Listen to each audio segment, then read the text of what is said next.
Well, hey, thanks for clicking on the video today. Today we're going to jump into Mark chapter 4. We've been on this journey through the Gospel of Mark. I think this is like video 6 or 7 or something like that. We did a setup video for all the background, authorship, all that kind of stuff. And then we've just been running chapter by chapter. We're finally to Mark chapter 4 today. And I got to tell you, Mark chapter 4 is one of my favorite chapters in the Gospel of Mark. And the reason is kind of a fun reason. And I'll share that in a little bit. I'm Sam, by the way. I'm a pastor. I've been a pastor for 23 years. Biblical studies student, Bible teacher. My training involves biblical studies, theology, church history, biblical languages, all that kind of stuff. Thanks for clicking on the video today. Like I said, if you wouldn't mind, like, subscribe, do all those kind of things. It really helps the channel out. We are in Mark chapter 4. Like I said earlier, it's one of my favorite chapters in the Gospel of Mark. And the reason is because in my very first undergrad, I went to this university called William Jessup University for 1 year, and then I moved on from there. But that's out in Rockland, California. And my very first class that I had was a Life of Christ class. And the very first exegetical paper that I had to write was on Mark chapter 4. I was assigned it. And I was actually assigned Mark chapter 4, starting in, what verse was it? Verse 21, maybe? I think it was verse 21. The parable about the lamp and the stand. And I had to do that, and I had to exegete that passage, and I had to bring about some kind of a theological analysis of, what to do with it and how would we teach it, to adults, teenagers, whatever. And I at that moment, I fell in love with exegeting the text. I had no idea about biblical languages. I didn't barely know what I was doing. But I was like, this was a lot of fun. And I just kind of fell in love with this chapter from there on. And when I learned more about this chapter, the more I dove into it, the more excited I got about it. So another reason I really love this chapter in the Gospel of Mark is because this is one of very few places in the Gospel of Mark where Mark actually has Jesus discoursing. He's telling a lot of parables in this chapter. Very few times in the Gospel of Mark are we going to find Jesus teaching and discoursing. We see a lot of his miracles. We see a lot of his acts. Mark moves so quick. His favorite Greek word is euthus, which means immediately. If you track, just underline immediately through the Gospel of Mark, you'll see it over and over and over again. He has this fast pace, quick moving around all over the place. And so it makes it kind of action-packed kind of a feeling. And there's a lot of things that Mark talks about, but he doesn't have Jesus stopping very long and doing long teaching like we find in Matthew. Matthew will spend 2 to 3 chapters talking about like Jesus teaching and what his teachings were. In Luke, we have it pocketed here and there, but he does long discourses. In the Gospel of John, long discourses. We don't have that in the Gospel of Mark. And so Mark chapter 4 becomes one of the main places where we see Jesus teaching multiple times in longer discourses. We see the parable of the sower. We see the lamp and the stand. We see the growing seed. We see don't put a light under a bushel and all that kind of stuff. And then he actually takes time to explain the parable of the sower to his disciples and to those who were gathered around him. So this is one of these chapters where it kind of feels like if you've been journeying with us, Jesus has just been going and going and going. And finally, Mark's like, all right, take a breath, breathe, slow down, listen to the rabbi teach. And so this is how he teaches. He teaches in parables. And so the passage I want to look at today is actually when Jesus explains to his disciples and to those people who are following him why he uses parables. Okay, and so we're going to look at verses 10 through 12 in Mark chapter 4, because this is one of the main teaching methods that we find Jesus using. He's using parables. He's taking these stories that are earthy, that are grounded, that are things that we would encounter in everyday first century, and he's kind of equating kingdom principles to these stories. Some people want to say it's like an earthly story with a heavenly meaning. I don't really like that for the idea of a parable. I like to think of it as like these grounded earthy stories that have kingdom significance. Jesus wants to bring a kingdom reality and kind of give it flesh, or put it right in our wheelhouse so we can understand it, and so he tells these parables there. A lot of them are about farming and about like fishing and these kind of things, because he wants their average everyday person to grasp what's going on here. But he also has another reason he's telling things in parables. And the disciples aren't getting it. They're not understanding it. They're like, what are you talking about? He tells, the parable he just has told is this parable of the sower and the seed. And there's different kinds of soils that the seed is falling on. And some are not producing, some produce quick and then are stripped away. And then finally the good soil produces all these crops.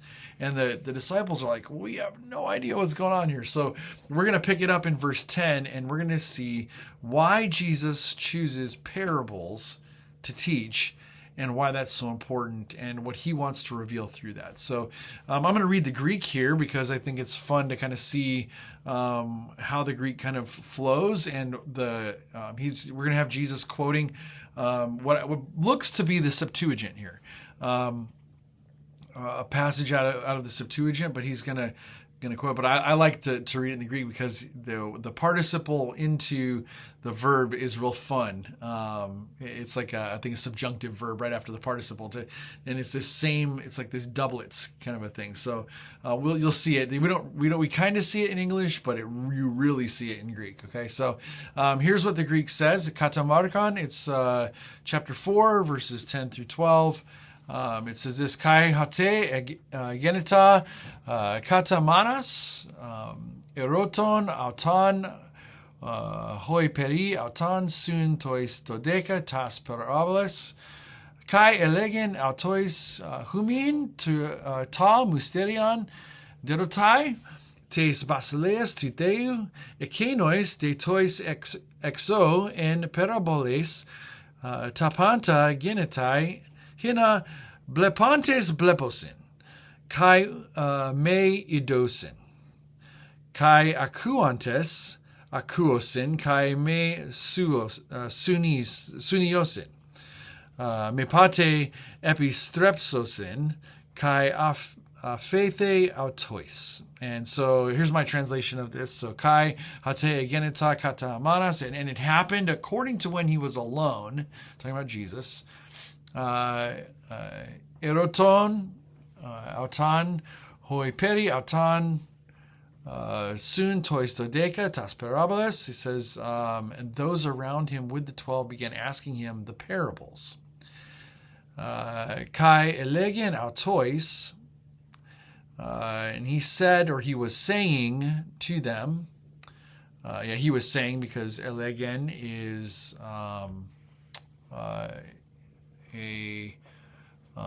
imperfect there. So, and he was saying to them, humin ta mysterion dedotai tes basileus tu theu. To you the mystery has been given of the kingdom of God. Ekenois de tois exo en paraboles te panta genetai. But to those outside, everything will be in parables. Hina, that, blepontes bleposin, seeing they might see, kai me idosin, and not perceive, kai akuantes akuosin, and hearing they might hear, kai me suniosin, and not understand.